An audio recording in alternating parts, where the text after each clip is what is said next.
First of all ఇది booth programme అనేవాడికి అసలు బూత్ అంటే ఏంటో ముందు వాడికి తెలుసో లేదో కనుక్కోవాలి. ఎందుకంటే ప్రతి దానిలో నెగిటివ్ పాజిటివ్ రెండు ఉంటాయి. వాళ్ళు నెగిటివే తీసుకుంటున్నారంటే ముందు వాళ్ళు నెగిటివ్ అని. పాజిటివ్గా ఎందుకు తీసుకోకూడదు? ఇంతవరకు స్టేజ్ మీద ఎవడు బూతులు మాట్లాడలేదు. అది బూతు మాట్లాడాడు అంటే ప్రూఫ్ చూపించమని చెప్పండి. బూతు అంటే ఏంటి ఫస్ట్ ఆఫ్ ఆల్ వాళ్ళు చెప్పాలి బూత్ అని. డబుల్ మీనింగ్ తీసుకోవాలి అంటే నువ్వు సింగిల్ మీనింగ్ తీసుకోకుండా డబుల్ మీనింగ్ ఎందుకు తీసుకోవడం? ఫస్ట్ ఆఫ్ ఆల్ నీ బ్రెయిన్లో డబుల్ మీనింగ్ నడుస్తుంది కాబట్టి నువ్వు డబుల్ మీనింగ్ తీసుకుంటావు. అదే చెప్పాను కదా ఇందాక, ఎలా ఉన్నావు, నీ అమ్మ ఇప్పుడు వచ్చేవేంట్రా అని అడిగితే ఆ నీ అమ్మను పట్టుకోకూడదు.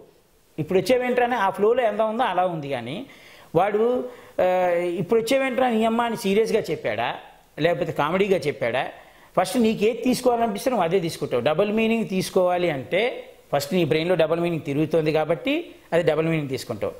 సింగిల్ మీనింగ్ తిరిగితే సింగిల్ మీనింగే తీసుకుంటావు. పాజిటివ్లో ఉంటే పాజిటివ్, నెగిటివ్లో ఉంటే నెగిటివ్. ఆ నెగిటివ్ పాజిటివ్ అనేది వాళ్ళకు వదిలేయాలి. ఇంకా మనం దాని గురించి పెద్దగా డిస్కస్ చేయకూడదు. ఓకే.